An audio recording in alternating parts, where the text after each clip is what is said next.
গত 15ই মে সল্টলেকে বিকাশ ভবনে চাকরি হারা শিক্ষকরা শান্তিপূর্ণ আন্দোলন করছিল। সেই শান্তিপূর্ণ আন্দোলনে পুলিশ সহ তৃণমূলের দুষ্কৃতী বাহিনী যোগ সাজস করে তাদের উপর নৃশংস অত্যাচার চালায়। অনেক হাত পা ভেঙে যায়, অনেকের চোখ নষ্ট হওয়ার উপক্রম, অনেকে অনেক হাসপাতাল চিকিৎসাধীন আছে, মৃত্যুর সঙ্গে পাঞ্জা লড়ছে।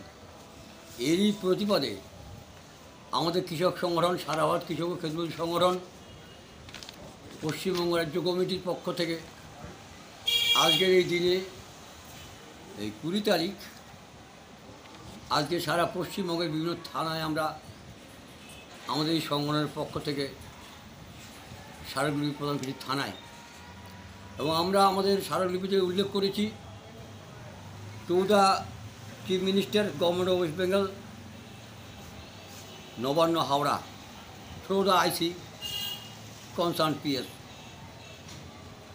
আমরা মনে করি তার ন্যায়সঙ্গতের গণতান্ত্রিক আন্দোলনে পুলিশ এবং তৃণমূলের দুষ্কৃতী বাহিনীর যোগ সাজসে যে অন্যায় অত্যাচার করেছে, যে ধরনের নির্যাতন চালিয়েছে, যে ধরনের মারপিট করেছে, নজিরবিহীন ঘটনা, এর আমরা তীব্র ধিক্কার জানাচ্ছি।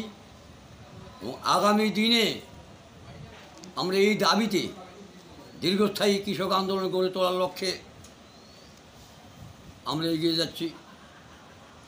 আমরা মুখ্যমন্ত্রীকে হুঁশিয়ারি দিতে চাই, নিরীহ সাধারণ মানুষ যারা চাকরি হারা, তাদের কি বেদনা, সেই বেদনাটা অনুভব না করে তারা তাদের উপরে লাঠির ঘা দিয়ে, তাদের হাত পা ভেঙে দিয়ে, তাদের জীবন বরবাদ করে তারা দিচ্ছে।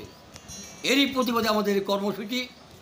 আমরা এইমাত্র হলদিবাড়ি থানায় আমাদের হলদিবাড়ি ব্লক কমিটি AIKMS পক্ষ থেকে স্মারকলিপি প্রদান করে এলাম। আচ্ছা, আপনার পরিচয়? আমার নাম সাত্তার সরকার, ব্লক সম্পাদক, AIKMS হলদিবাড়ি ব্লক।